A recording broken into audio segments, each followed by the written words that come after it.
welcome to NCBI Labs.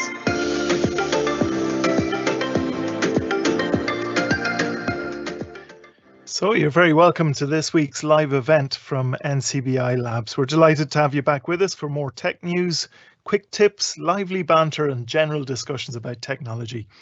Of course, Sean Doran isn't with us today, so we've had to draft in not one but two replacements to help us to fill the vacuum there for the lively banter and discussion elements of our show. First of all, technology training manager Dennis Nolan is with us this week. You're very welcome, Dennis. Are you ready to step up to the banter mark that Sean has vacated this week? Yeah, not sure I can reach those dizzy heights, Jude, but looking forward to it. Thank you. Good to have you on the show, Dennis. You know, just for anybody listening in, anytime it's the other way around and Dennis is introducing people in a meeting or something, he likes to make people feel welcome. For me, it's a fairly regular thing to be introduced by means of Hey Jude. Well, Dennis, I thought that today we might reciprocate. So I had to kind of find a song that had the name Dennis in it. And this little gem that we're going to play in a second caught my ear earlier. It's absolutely magnificent. Definitely up there with Hey Jude. Have a listen. Dennis, Dennis, Dennis, Dennis. D-E-N-N-I-S. D-E-N-N-I-S. Dennis, Dennis, Dennis, Dennis, Dennis. Believe it or not, that goes on for another minute and a bit. Yeah, I deserve that, Jude. I was actually expecting a Chris de Burgh, Dennis is a menace, actually. So a pleasant surprise. Thank you. It's absolutely amazing. I thought that was an absolute gem anyway. So anyway, good to have you with us, Dennis. After all of that, Thanks, good Jude. to have you with us. Thank you. And up with us as well this week, we have Brian Manning joining us as well. Brian, how are things down there in Cork? Any songs for me, Jude? Well, I tell you what, I was going to ask you, do you know any famous songs with Brian in the name? Who in the name of God would write a song about a Brian, Jude, in all fairness? Well, do you know what? Funny you ask that. Brian, Brian, Brian. Brian, Brian, Brian, Brian. It seems like this guy has a multitude of ideas. Brian. Brian, Brian, Brian, Brian, Brian, Brian, Brian, B-R-I-A-N, Brian, Brian, Brian. This guy has a multitude of, the genius is just seeping through his pores, definitely. So we have Dennis the Menace and Brian the Lion. That sounds about right. I tell you what, it's amazing what you can do with just the name, isn't it? Well, enough of that. I don't think we can keep up with that for all of the rest of the introductions, but kind of not least because I couldn't actually find a version that had JP or PJ in it. But you're very welcome to the show anyway, JP. Good to have you back with us. Thanks very much, Jude. Got you back. So no harm. We'll be there all day listening to different names being called out. Yeah. Those videos actually they actually do go on for about 2 minutes. It's incredible. I wonder how long it took them to come up with the lyrics. What was the inspiration? It's amazing. And Daniel Dunn is with us today as well. Of course, you got off lightly as well. I think the intro music has run as far as it can, Daniel. Yeah, thanks for that, Jude. Well, should I thank Dennis and Brian for being a bit earlier than I was on the introduction list because, yeah, well, they've taken the hit. They have. Very good. So we have a full panel today, but you'll have gathered from the introductions there that we have had a little bit of a change to today's show. We're not going to have the previously mentioned show about the Amazon devices, but not to worry, we will be talking to Amazon about some of their devices at a later date instead. So what are we going to be covering today? Well, later on in the show, we're going to be hearing Brian's thoughts on the Dot Watch. You might remember that back on live event 33, we talked a bit about that with Arum Choi. And today we get the chance to hear about how it works in everyday life. That's a little bit later on, and Brian Manning is going to be helping us out with that. Our main discussion piece this week is going to centre around subscription-based services. There's been a big move in recent years to change things from owning something like a piece of software, for example, to paying a subscription to have access to that software for a set amount of time. So what are the pros and cons and how can you get the most out of them? Well, that's what our panel are going to be discussing a little bit later on today. That'll be just after our tech news, which we'll have in just a moment. But before we go into our tech news, just a reminder to get in touch if you do have any questions or comments throughout the show. You can contact us by using the question panel on Teams, or just email us at labs@ncbi.ie. That's labs@ncbi.ie. So first up today, there have been a few interesting enhancements to YouTube videos, I believe, JP. What can you tell us about that?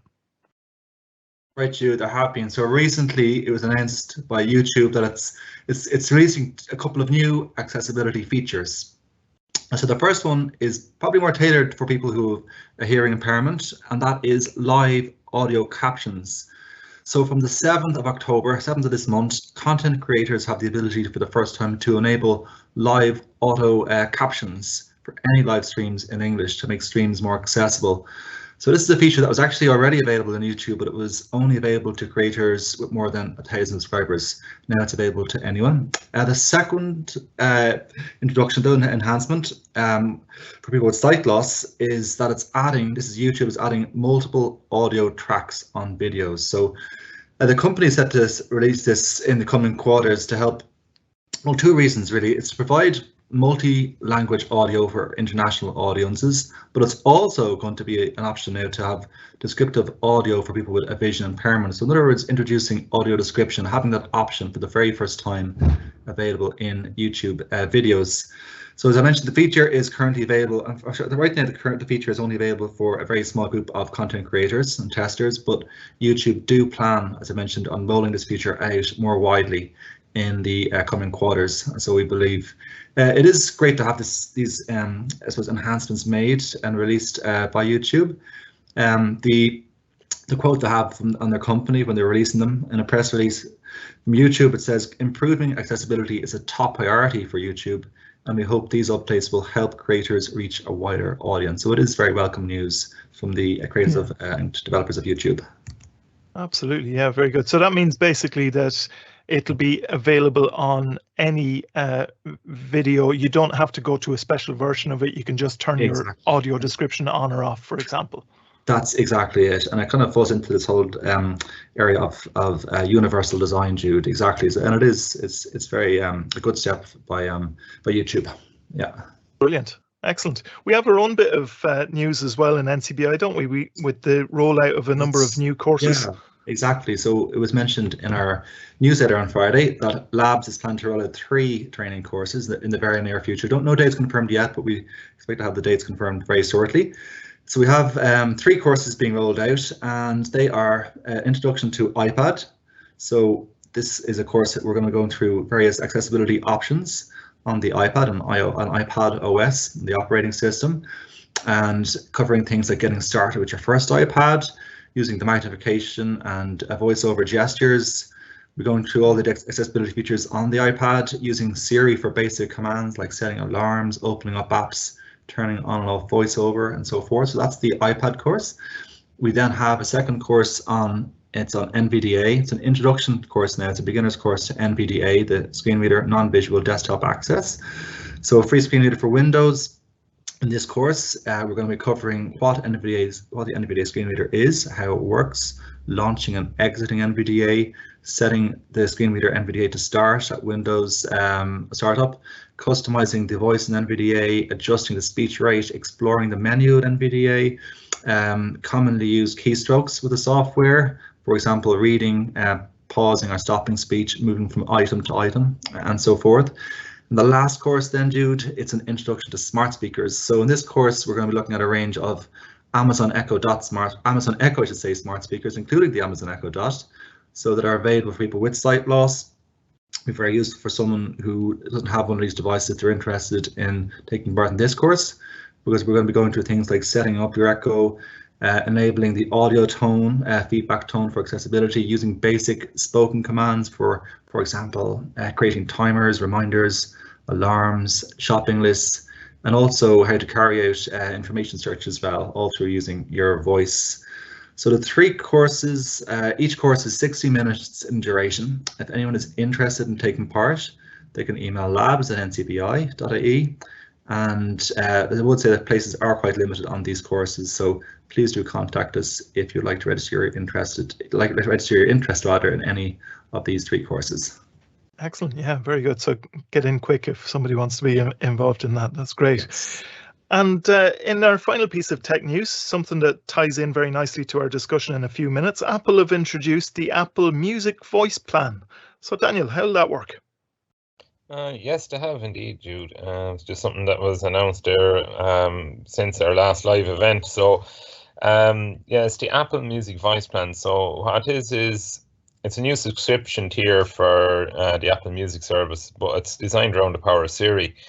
So, what you'll do is you'll actually use Siri to search for and play back music. You get the full access to Apple's 90 million song library, so you have plenty of choice there. That includes as well as thousands upon thousands of playlists. And it's good news is it's come for €4.99 per month, so it's definitely going to compete very handsomely against the likes of Spotify, even YouTube's music on service. So it's nice to see a little bit shake up in the market, a bit of price competition coming into it. So for ourselves, I suppose, the Apple HomePod minis that we've recently reviewed, it's something that will work on those as well, because to work across all your Siri enabled devices, even CarPlay. So you can bring it with you across all your devices, which is quite good in that sense as well. So I tell you, it's one that's going to shake it up, I think. It's available in Ireland. Ireland is one of the 17 nations that are getting this autumn. So it should be coming out very, very soon, for purchase. So it's definitely one to watch out for when that comes.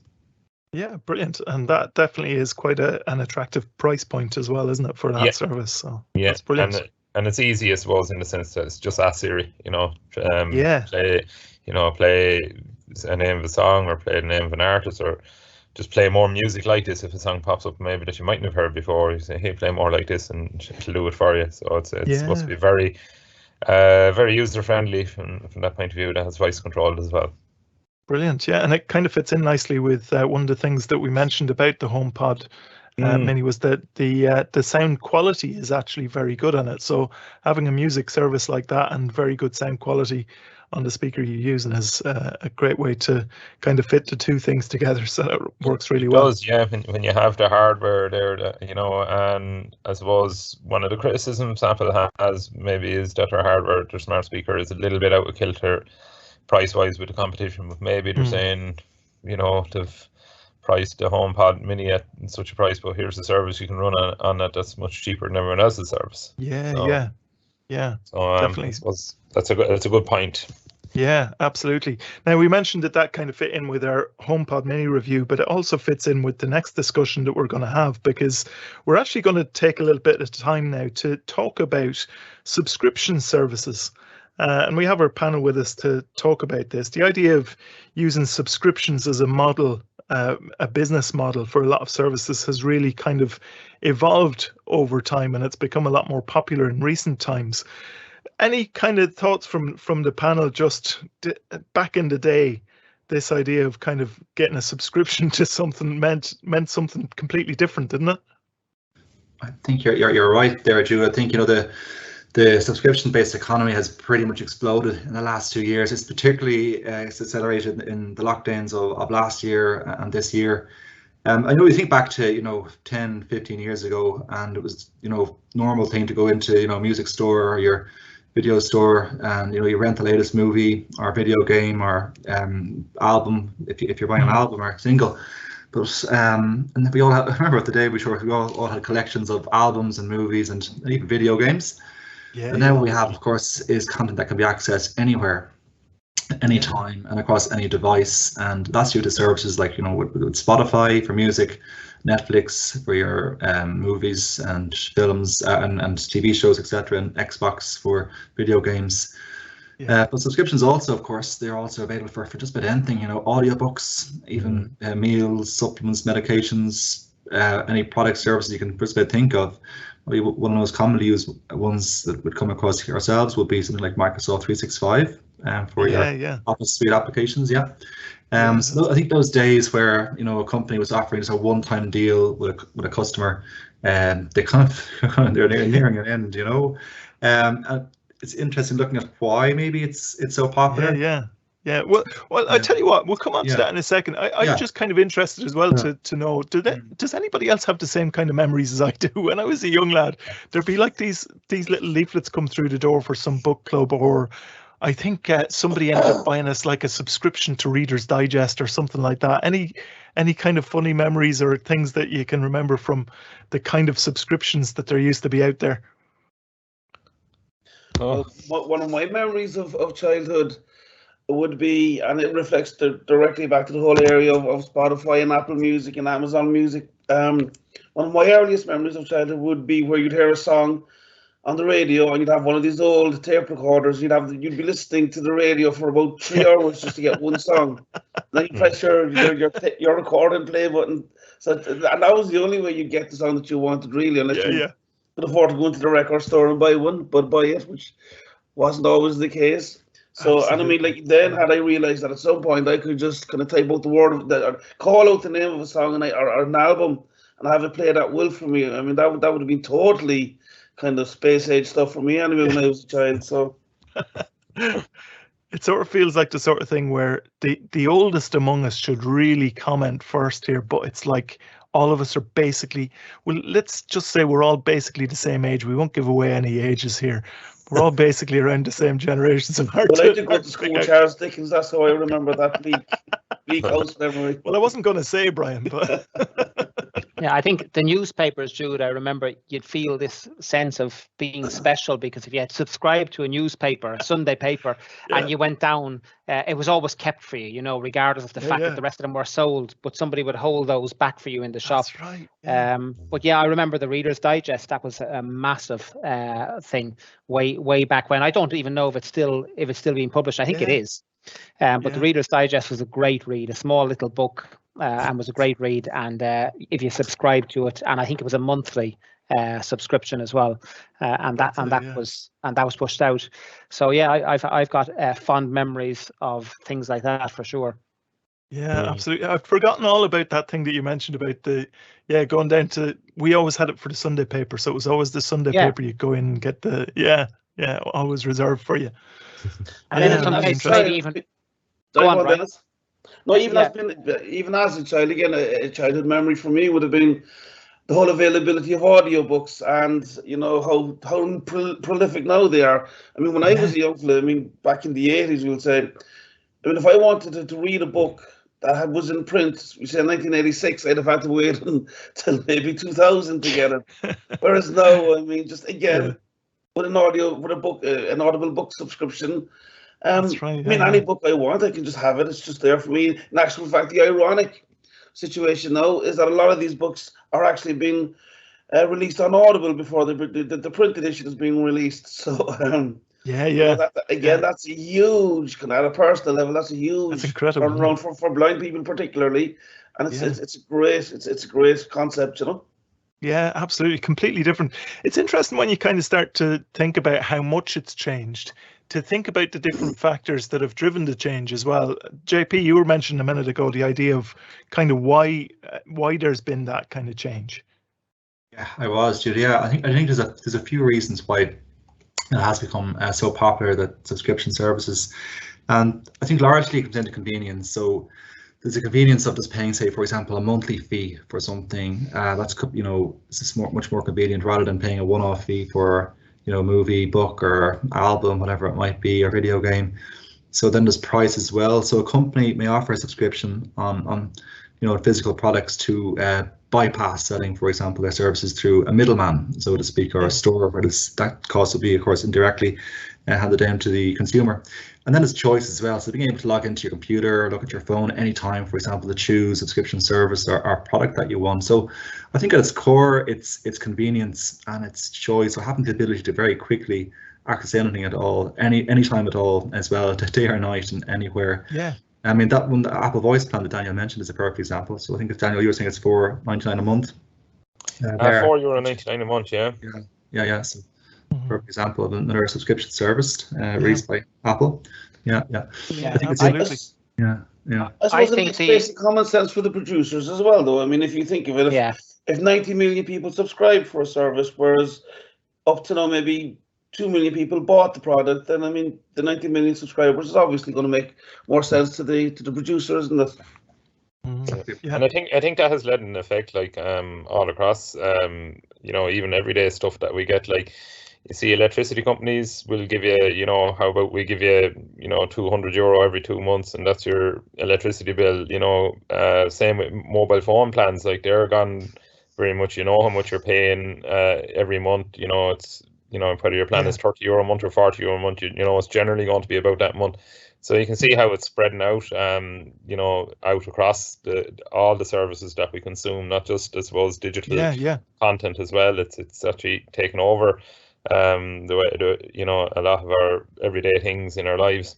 It does, yeah. And I think something that's very exciting, but that's very exciting as well for blind or vision impaired people is the way, to a large extent, not exclusively, but to a large extent, we're being included in these developments. I mean, a lot of the apps like Netflix, Spotify, Audible, they're accessible to devices like VoiceOver and, like we said, the screen readers like JAWS or NVDA.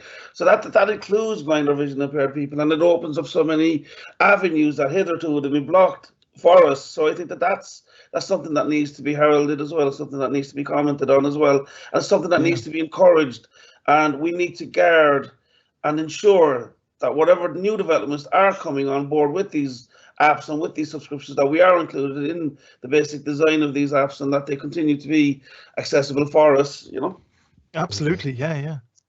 I think technology has become a great enabler for that, and with the advancements in technology from the urban to the rural, where people have access to not just internet but high speed. And I think if you look back at, and I think you're absolutely right, Brian, how has it opened doors to everybody? And I think even from a working point of view with COVID, I could see this, in my opinion at least, coming down the road anyway, where you would have that mix of working from home, working in the office. COVID has just accelerated what was coming down the track anyway, in the sense that now people really do have that option. Even as we open up more and more and people are going back to the office, the opportunity now for working or mixing it with home is there. But on the subscription models, I think now really it's no longer a product being offered, it's a service rather than a product. And I think it's moved across very nicely, that terminology, and it allows things like, the software as a service, like the Netflix. We're now paying for, as JP mentioned, Office 365 is now, and here's the confusing part, moved to Microsoft 365, and all these rebrandings and renaming things. But with Microsoft 365, that for me is a great example. So you're not paying for the product, you're paying for the service and the benefits that come with that, of course. It's an interesting thing, isn't it? Because it brings up the whole thing about like ownership or not ownership. It's like you pay for ownership or you pay for access. Yeah, and you're not paying. You're not an owner. You're not an owner. You're paying for access to it, and that's exactly the difference with that. But the benefit, of course, is, for example, support is always there as well for these products, and it's much like there's car manufacturers taking on this as well, where you're actually taking a car nearly as a service. You're paying on a monthly fee for that, but the benefit to the you can't say owner anymore. The person driving that vehicle is that they have that support. It's always available if something goes wrong. Yeah, it's very interesting. Yeah, it's a very interesting kind of model, and just to see what's driven it. It's interesting how much has kind of come together to work just perfectly for it, because it does suit the customers, but it also does suit the businesses, and it also is enabled by the fact that technology is able for it at the moment, and it all just comes together very nicely, doesn't it? We did talk about some of the particular elements there, some of the ways that we've seen subscription services changing, and the kind of sectors of business almost that it's ventured into now at this point. But what other sort of areas are there that have kind of moved towards this model? We talked about software there, so Microsoft 365. We've talked about one or two other things. What else is there out there? I suppose you have and any parents out there will definitely agree with this, like the games service like Xbox and PlayStations. No, that's it. You have these online subscriptions now where you pay for Xbox Live, and you can go in basically, and as long as you're paying that fee every month, you have a library of games that you can just dip in and play instead of paying the full 50 or 70 euro for the game. Yes, You know, so this is the other kind of things that you're seeing coming along, and I suppose as the internet infrastructure gets better and better and speeds get better and better, I think this will probably be the main way the gaming industry is going to go as well. That's interesting, actually. That's kind of like what Stadia were supposed to be doing, wasn't it? It's like a Spotify for games almost, or something similar. It's access to a library. Yeah. Now, I haven't heard much of Stadia since. I know it was announced a good while back, but I haven't heard much of where it's going, or is it even going properly yet, or is there much uptake at the moment? But I'm sure like Google definitely won't want to drop the ball on that one, because it's a massive industry, and like it's really dominated there at the moment by Xbox and PlayStation, and you know, and just like we made a point earlier about Apple Music coming in there with its price cut for voice only. You know, maybe there's an option for a third player to come in and cut the prices and get the more competition going. Absolutely, yeah, and it's quite an interesting one when you're talking about the change to how these services are delivered. In the Stadia, you pay for your controller pretty much, and the console is remote. You don't kind of pay for your console, you just pay for your monthly access to the library of games, so long as you've got a good internet connection, and you pay for your controller. That's it. So it's quite an interesting one as well. And the alignment, Jude, I think of all the different parties involved. So I find it amusing. In some cases, we all get this kind of fair usage policy from our internet service provider, which determines how much data we can use in a month. And what Daniel mentioned there, and I'm sure Daniel will agree, some of those games are enormous file size wise. So whilst you may have a limit on the data you can transfer in or out of your house in a month, some of the games can actually account for the vast majority of that. So the alignment between the different interested parties, if you like, is quite important. Yeah, that is an interesting point. I hadn't thought of that as well. Yeah. Any other kind of areas? I know health and fitness, we talked about kind of gym memberships earlier. That's kind of moved on a bit as well, hasn't it? Yeah, it has. You have Fitbit paid services, services there now. You know, among other things, like you can see training, you know, training websites setting up and offering courses and things like that. You have fitness instructors kind of doing classes online as well. There, you know, you can subscribe to them if you want as well. Like we mentioned, Microsoft 365, Adobe have it as well. Like traditionally, you know, Adobe software is extremely expensive to buy, and particularly anyone maybe going to college and, you know, doing media design or anything like that.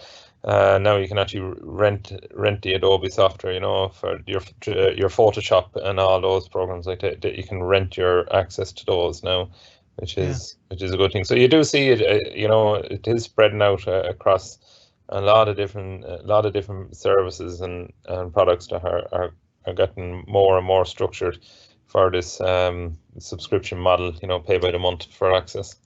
Yeah, and I think that the whole subscription model as well has changed the way, for example, we read newspapers, and I think that's very important as well for vision impaired or blind people, and the fact that, I mean, a lot, not just vision impaired or blind people, no, read their newspapers online or read the newspapers through the apps, but the fact that it's a very much a mainstream development. Most people now are reading their newspapers online or, you know, in the smart devices, and that has greatly enhanced the vision impaired person's ability to read the newspaper. Like, for example, again, bring you back to my distant past, one of my childhood. I mean, like we would have had to have the newspapers read to us. Or, I mean, like, there would have been different projects. For example, NCBI would have had the Drumcondra project where the newspapers were read onto tape and you got the newspaper at the end of the week or something like that. Whereas now, the ability of a blind or vision impaired person through a subscription, you know, can actually just get out your iPad, get out your smartphone, get out your laptop with yours, and read a newspaper every day. And that, totally, it has a huge impact on the everyday quality of life for blind and vision impaired people. The fact that we can now read the Irish Independent every day, or the Examiner every day, the Irish Times, whichever your newspaper of choice, and even the word choice in the whole area of reading newspapers, that's brilliant for vision impaired or blind people. And the fact that most of these apps, now again, I mean, some of the apps do leave a little bit to be it could be the design could be improved, but for the most part they are accessible and they are readable. And I mean, like, again, that's brilliant for the everyday lives of blind or vision impaired people, that we can read the Irish Independent or the Irish Examiner, or even your local regional newspaper, which is brilliant. And again, the subscription model has really encouraged blind people to be able to read newspapers and things like that. And we all know, I mean, if we're living in the information age, and the more access to information, which comes through to a large extent through these newspapers, is fantastic for blind and vision impaired people as well. So, that's another thing that needs to be recognised. Absolutely, yeah. It's interesting that we kind of started out by saying, about the things that we remember were like gym memberships and getting the newspaper reserved for you, and maybe a book club thing or whatever. A lot of those things, actually each of those things still has a kind of subscription model, but just an entirely different subscription model to how they were. So it's a valid point as well. Very interesting one.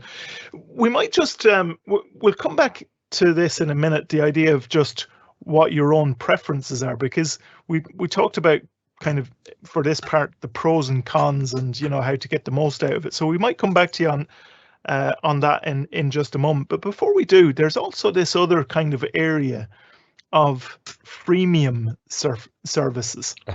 What are they? I suppose the best way to describe it, Jude, if you're not paying for it, you're the product. Yeah. So basically, you will see.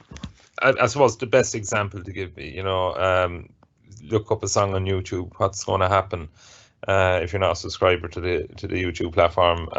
You're going to see at least 2, if not 3 ads before your song plays, and that's how it's paid for. So the artist, generally you'll find that it's a service that has put up a group of artists' music onto YouTube, and they get the advertisement commission from that, and they obviously take a cut for themselves and pass them back to the poor artist.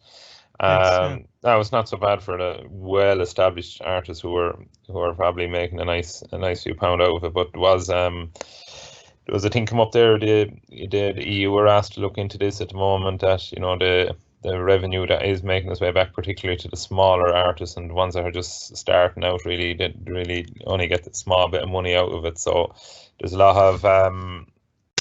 of debate and question about the subscription service from the music point of view at the moment, and you'll probably see news headlines of that coming, over the coming weeks and months as that develops. So that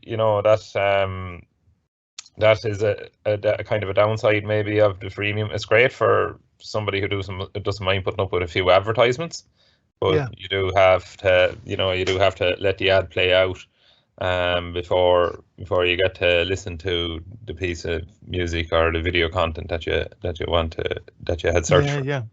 And there would be quite a few of those, wouldn't there? Oh, there would.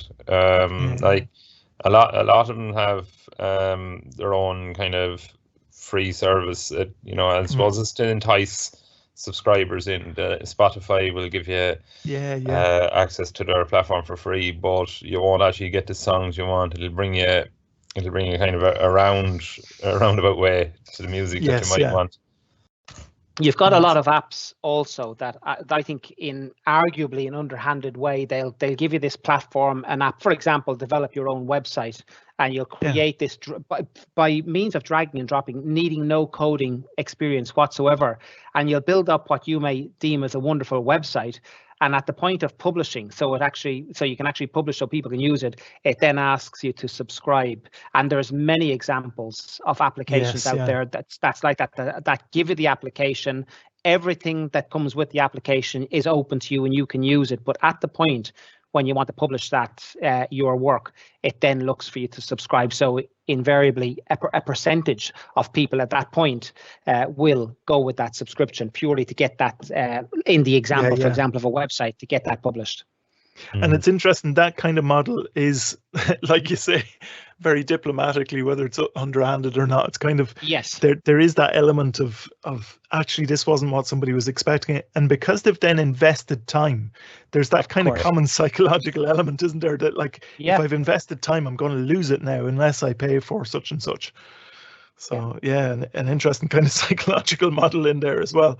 Sure. There's a few as well, like you mentioned about Spotify, for example, where there's a free version with maybe supported with ads, but then you can pay for the one that's ad free, and that's the kind of the superior service, if you like. There's some others, like I know maybe if we talk about some of the storage options, for example, Dropbox or something like that, you might get a limited amount of space. Are they generally ad free? And this Dropbox and Dropbox and say like your Google Drive and OneDrive, you will get a certain amount of storage space absolutely free. But I suppose if you read through the terms and conditions, you know, based on maybe on the content that you're uploading, that you know, advertisements might be tailored towards what's in that content. So that will be, again, if something is free or the product. Getting back to that, but definitely like 15 gigs on Google Drive is, you know, comes free with your Gmail address if you're using Gmail again. But what it all does is it feeds into kind of finding out more about you and tailoring advertisements. So there is a subliminal advertisement. It's engagement still, isn't it? Yeah. There is. And that's how it works. Another one, I suppose, Daniel, would be the likes of something like WeTransfer as well, which I would use from time to time. And it kind of goes back to having, like, you know, the free option there where you can, you know, we all use Outlook, and you know, we're limited to maybe a 20 megabyte file that you can send as an attachment. But maybe if you want to go beyond that, you're looking at something like WeTransfer or something similar service. So it's free to send, you know, one-off files to select number of people, maybe 10 people. But then when you go beyond that, if you want to transfer, you know, maybe files that will be up to maybe, you know, larger groups of people, or if you want to have all the perks of maybe a premium package, then you sign up for their monthly subscription. And it is clever. I mean, I know, you know, some of the graphic designers, for example, would have the pro version, for example, of WeTransfer, because if they send someone a link, for example, you know, if I were to do it on a free version, it would only be valid for 7 days. Whereas if they did it, it would be valid for as long as you like, or they would have no limits as to how many files they could send in a certain amount of time, or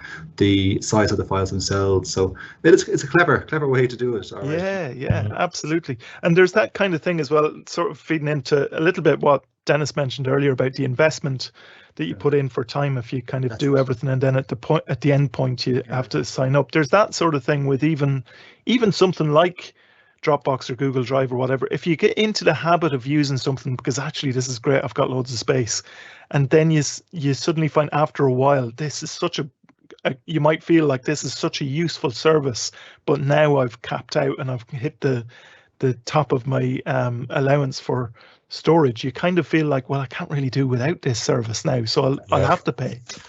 Might as well. Another example you could bring up is even some of the games, and you know, the games might be free to start off, but you're playing for an hour or two, you've something made or something done or so far gone in it. Oh, now to get something you can buy these, you know, unique coins. Sure, how do you buy 200 coins? Well, you have to give us €5 through PayPal for 200 coins, and then you unlock the next level and play on. So kind of free to play, but pay to win. Exactly. Yeah.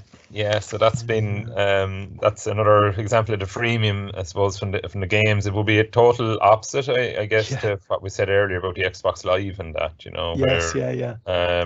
You play as much as you like, and there's no additional charge, bar the subscription. Whereas this way, and the further you go in the game, the more you're paying.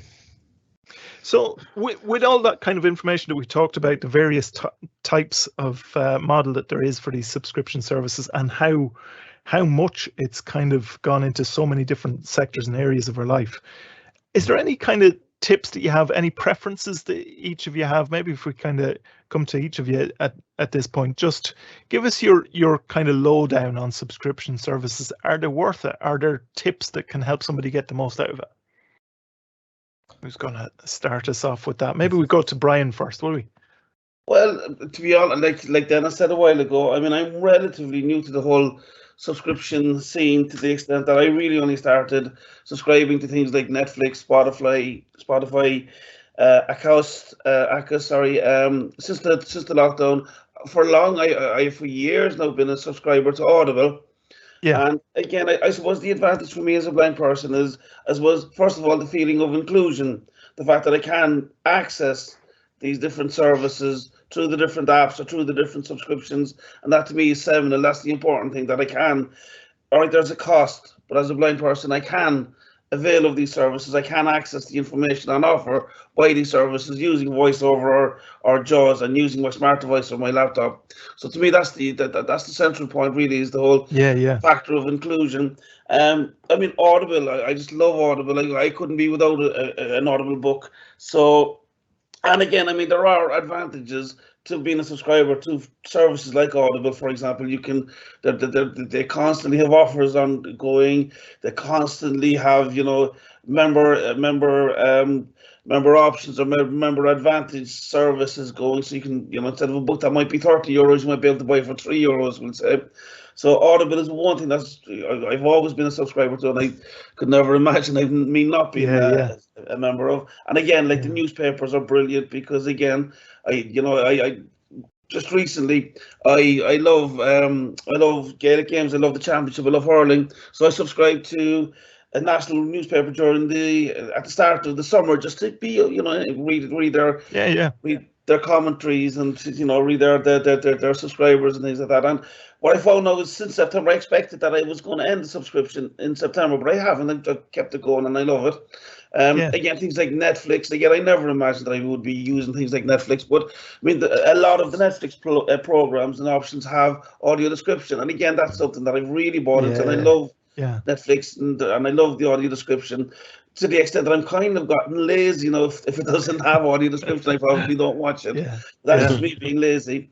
And again, things like Spotify, just having access to so much music is fantastic, and not even at your fingertips, but you know, just by a spoken command, you can have all of these. You can have all of these, all of this music, all of these playlists. So again, I mean, the general advantage to everyone. Obviously, I too, you know, take avail of. So, for example, it's great to have all of that music, but as a blind or vision impaired person, it is the real benefit is having the access to it, and having the whole area of, or having the whole factor of being included in these apps. Okay, no, there is, I suppose, the downside is that there is a cost factor to these subscriptions, and, you know, being a blind or a vision impaired person, you know, unfortunately, unemployment levels are quite high, so not everyone can afford those subscriptions. And maybe that's something, I don't know, down the road that we might hone in on. Like, how can we make these services, and how can we make these subscriptions more attainable for people for low income people?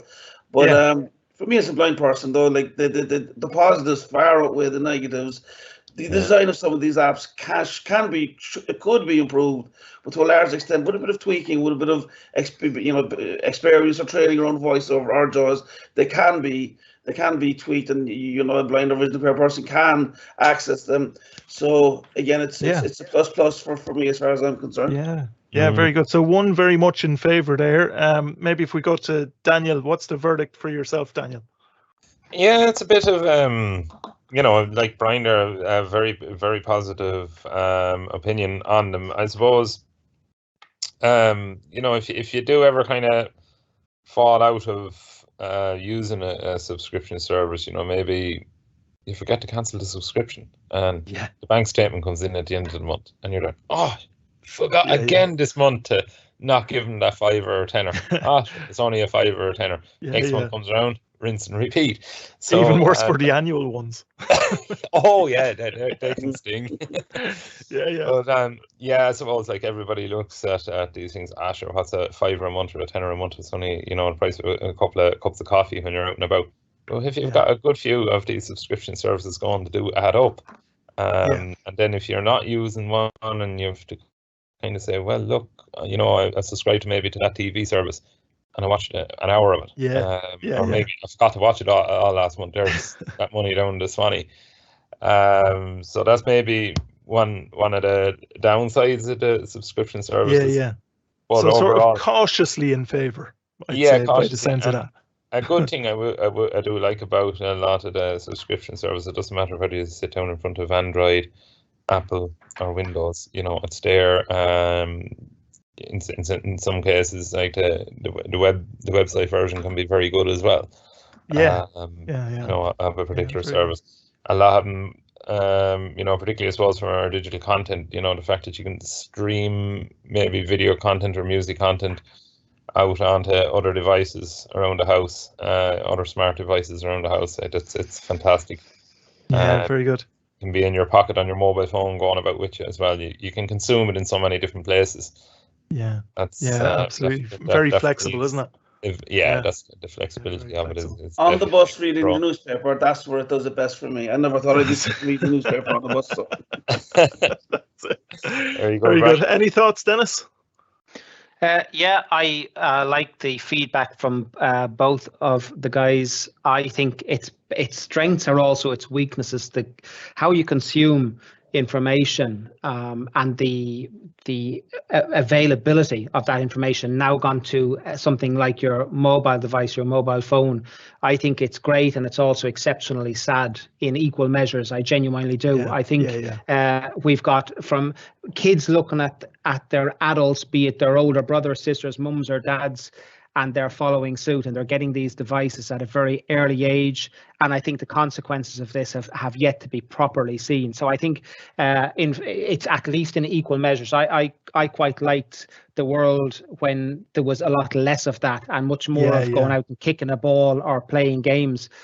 So that's what I would say on that. The other couple of things, again, on what Daniel said, and Brian, I'm talking about, let's say, choice. And whilst it can be a good thing, but you got Amazon Prime, Apple TV, Netflix, and then you had Disney Plus coming in on the streaming services as well. Now, having that choice is one thing, but do you subscribe to all of them? Then which is the best one? And to be quite honest, you can go to one person. Daniel could tell us his preference is Netflix. Brian could tell us that Brian's preference is Amazon Prime, and they could all have reasons for doing that. When Disney came out, and that was the last quarter of 2019, immediately Netflix, they reckon Netflix lost 1 million subscribers immediately when this came. So you had people moving across and all these different choices. So strengths and weaknesses again. And then the last thing, the subscription. Again, it was mentioned that subscription can come out at the end of the month, worse again at the end of a year. I have an experience with subscriptions where, and I'm not going to name, but it's a very big vendor. And my son had a subscription to a game, and we could not cancel the subscription. It took us months, and actually getting a person even to connect to in the company was next to impossible, to just get this subscription cancelled for a service we weren't using. And you know, the passwords for those, has anyone ever had just an email, you know, you save password and next thing it looks for a password and you have no idea what that password was because it's 2 years ago since the service was started. So there's a couple of and I know Jude, you've put pros and cons, so I wanted to throw out a few of we've got plenty of positives, so I just wanted, I suppose, to throw in a few additional negatives for that as well. Absolutely. And a very interesting point that you mentioned about even the societal impact, which is another big discussion in itself. Absolutely. But that's it's quite a big thing to keep in account. We better just about wrap this up, but we'll give the final word here to JP. I think we haven't come to you yet for your final thoughts. Thanks, Jude. I think much of my thoughts have already been mentioned by the lads, but just to get my own thoughts on it. I think focusing on streaming platforms in particular in the last 18, 19 months with COVID, and a lot of people have subscribed to platforms like Netflix, Prime, Disney, Apple, or even all of them in some cases. So I think the positives is huge choice there. As Brian mentioned, much of the content on these platforms. It's coming with audio description available, which is really, really positive. Interesting one on Netflix now. I've was listening to another podcast, not our own one, another one actually recently. You listen to other podcasts? I shouldn't be saying this. It wasn't as good, but they were saying it was all about the emergence of Netflix, that its rise to fame and fortune. So Netflix, interestingly, were made an offer by Blockbusters, the old Blockbusters chain that were in Ireland as well, and big in the US. Yeah.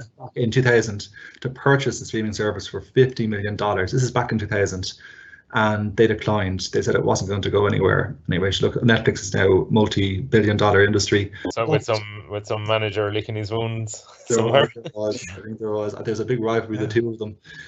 But yeah, I mean, that just goes to show that how popular these streaming platforms have become.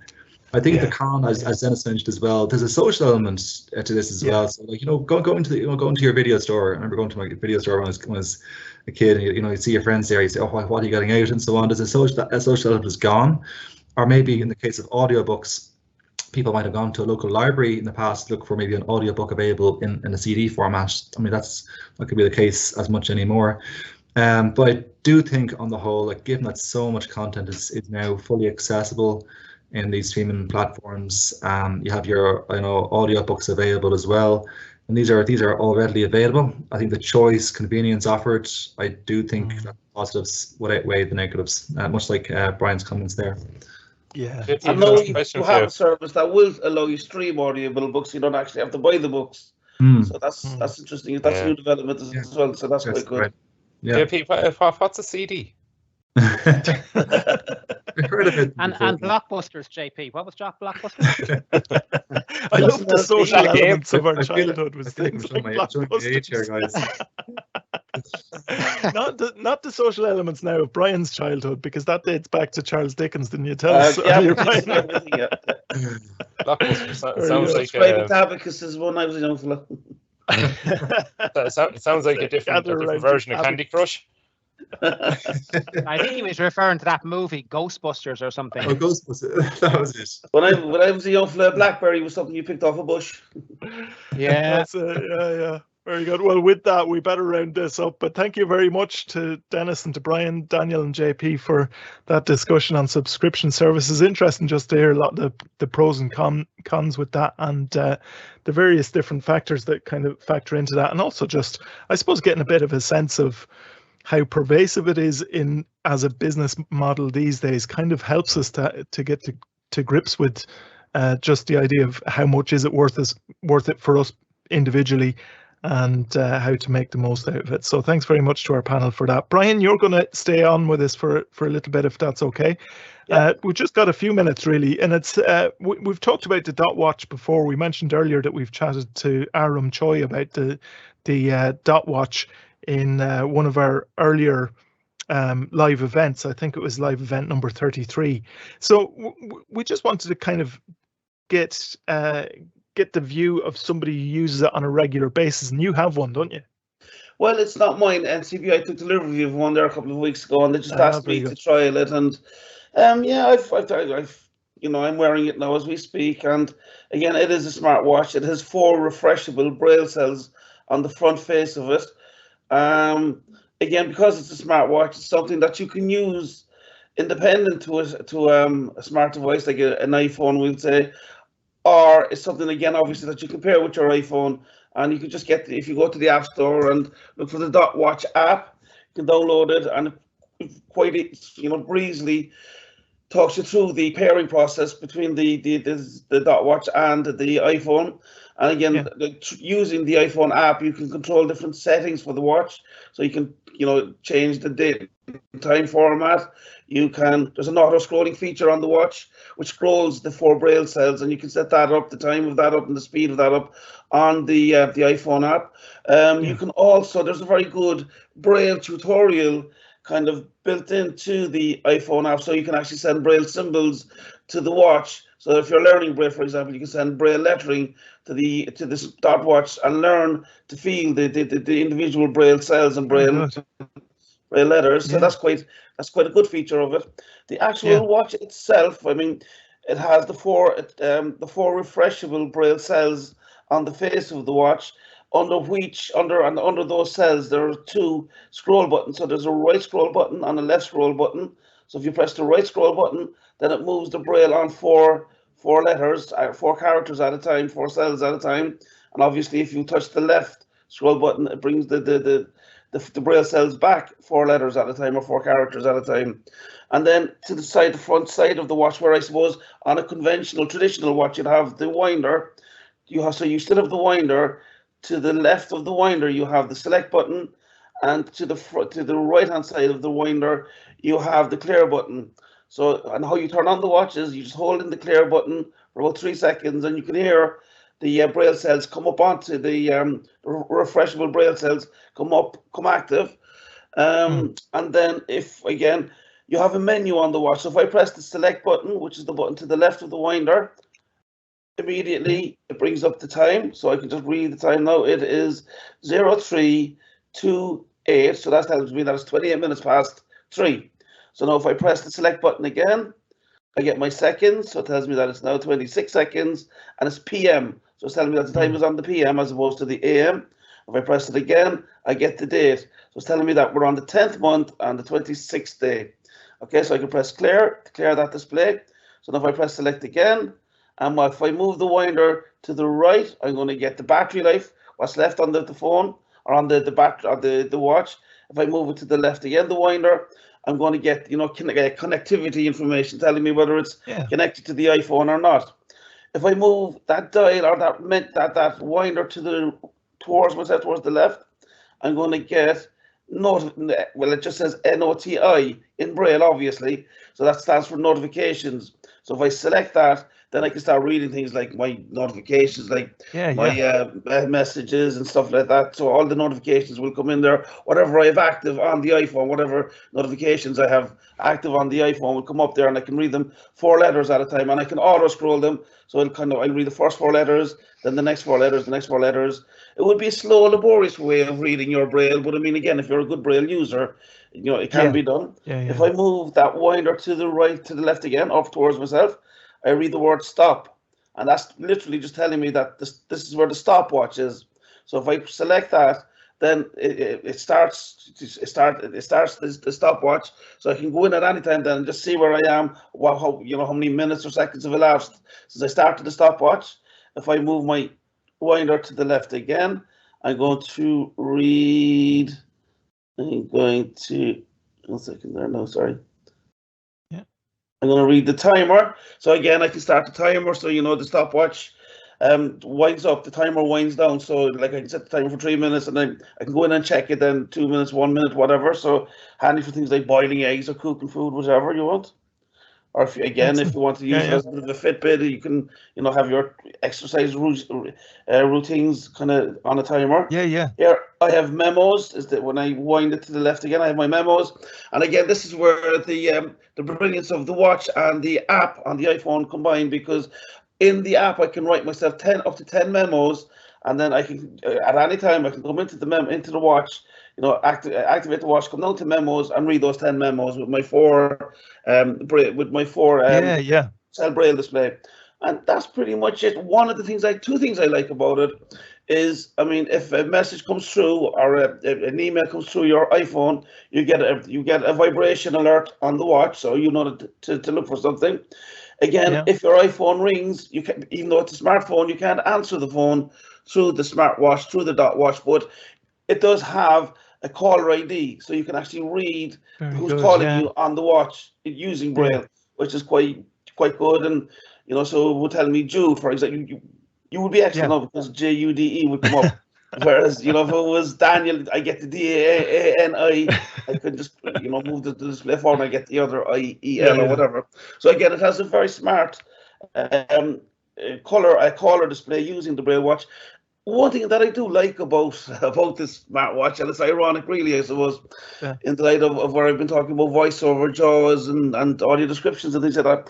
A lot of blind people, it's almost like as if we have a speech sponge in our heads, like we've so many voices coming at us, and we're getting so much information through speech. Whereas, Yes, yeah. this thing, it's silent. There is no speech to it. Everything comes through the braille, and it's nice to have a bit of silence in our lives as well. And that is one of the features of this watch that I like. It's a nice thing to have. It's a nice little accessory. Yeah. I mean, Yeah. it's coming in at around €450. Again, I wrote a review of it recently, and I asked two questions of myself. I said, is it worth having? I said, yes. Is it worth buying? I said, I'm not so sure. It's definitely worth having. If it's worth €450, I suppose that's up to each individual to decide for themselves. Yes, yeah. I suppose as refreshable braille, digital devices go, it's not hugely expensive, because braille can be very, very, especially refreshable braille can be a very, very expensive commodity, whereas 450, again, if you're the parent of a child, learning braille or using braille, I suppose it would be a nice thing, a nice stocking filler for Christmas or whichever. But again, that's the Smart Dot Watch in Brilliant. 4 minutes. Yeah, very good. Thank you very much for taking us through that, Brian, and good to get your kind of verdict on that as well. And it probably quite a good distinction for people to hear as well, just the idea of, is it worth having and is it worth buying, as maybe two slightly different answers depending on what a person's own individual preferences are. But appreciate you taking us through that, Brian. Very helpful. Very good. So we're nearly at the end of our show. We just have time very quickly for a couple of quick tech help, quick tips. So Daniel is going to take us through a couple of these, and I believe the first one you have today is to do with the clipboard history. Yeah, that's right, Jude. There's probably a lesser known feature in Windows 10. We're all, I suppose, used to the Control and V for pasting, something that we might have copied, Control C for copy, Control C V for pasting. Yeah. But there's a Windows key in V, and it brings up what we call a pasting history. So something that you might have copied, earlier on today, and you might want to access that bit of information again. You can use your Windows key and V to bring up that. Now, when you do it for the first time, it'll ask you to turn on kind of a cloud-based service of it. And you can, if you can do this, you can turn it on, and basically it means that what you've copied will be kind of stored on a little bank on the web for you. So if your Windows shuts down or whatever, you restart your Windows, you can even still go back then and gather what you were, information you might have copied at an earlier point or an earlier day even. So it's a handy little feature to switch on, Windows key and V. And the next one then, and I suppose this one ties back into our earlier discussion about the subscription services. And now let me try and wade through this, because it is a little bit confusing, but this is Microsoft have made it more confusing by renaming Office 365 to Microsoft 365. Okay, so that's the first thing to remember. That's our starting point, yeah. And basically, it's your Microsoft Word, your Excel, your PowerPoint, and all those very familiar programs that we all cherish and love. They're also available as a subscription, so you can pay a couple of euros a month to use them, or you can pay an annual fee, which effectively gives you the last 2 months free. So this is interesting now, where Microsoft have gone this route over the last few years. Traditionally, we would have maybe bought a copy of Microsoft Office, paid the going rate of a couple of €100 for it, and you owned it. But now what Microsoft have done, they still offer you that, but on the 365 subscription only, you're getting extra features such as the Immersive Reader and to be able to dictate your speech to text. So unless you're subscribing to Office 365, you're not going to get this feature. So basically, it's the dictation. It allows you to talk into Microsoft Word, and it types up everything you say. I've tried this, and even with our very country Irish accents, it does quite a good job on it. So in fairness, it is a good feature. And the beauty of it is, as well, is you can also bring it in Microsoft Outlook. So if you use Outlook for composing your emails and you want to, talk what you would traditionally type into the body of an email, you can do that there as well. And you activate that by using the Alt key and the Grav key. Now the Grav key is located to the left of the number 1. It has a couple of different names on it, Backtick is another name of that key as well. But it's just below the escape key usually as well, isn't it? Just below the escape key, or to the left of the number 1 at the top row. So that's that particular key, whatever you call it yourself. Yes, yeah. I liked the way you said grav though. That was that had quite a bit of class to it there, Daniel. Oh, there could be. Very good. So that's the dictation, the dictation in Word and also in Outlook. And if you don't have Office 365, it could possibly make you look at subscribing to it for that feature, because it is quite good. Very good. Excellent. Well, thank you very much for those quick tips this week as well. Handy to have those tips, and just to be able to bring our attention to something as well if we're unaware of it. So appreciate that. So that pretty much brings the show to a close today. Hope you've enjoyed the discussion that we've had earlier on subscription services particularly, and the review from Brian as well of the Dot Watch and our tech tips as well. Please do let us know if there's anything that you'd like us to cover in a future show as well. And if you need technology assistance, you can get support from the Labs team from 9 to 5, Monday to Friday on 1800 911 110, or you can email labs@ncbi.ie, or if you want to avail of the wider NCBI service, you can call 1850 33 43 53 or email info@ncbi.ie. Of course, we always appreciate your support of NCBI, and if you'd like to make a donation to help support our services, you can do that through donate.ncbi.ie. Just before we go, just a reminder of what we'll be talking about in future live events. We'll get back to Amazon. We'll get them back to us to talk to us about the Echo Show in one of our future live events. But we're also going to be talking about the weather. Sure, why wouldn't we in Ireland? Met Éireann's new app is going to be the subject of one of our next live events, and we're going to be joined by none other than Evelyn Cusack to talk to us about that. One of the popular subjects as well that has kind of gained in popularity in recent years, the variety of different smart glasses. Are they any good? What are they best for?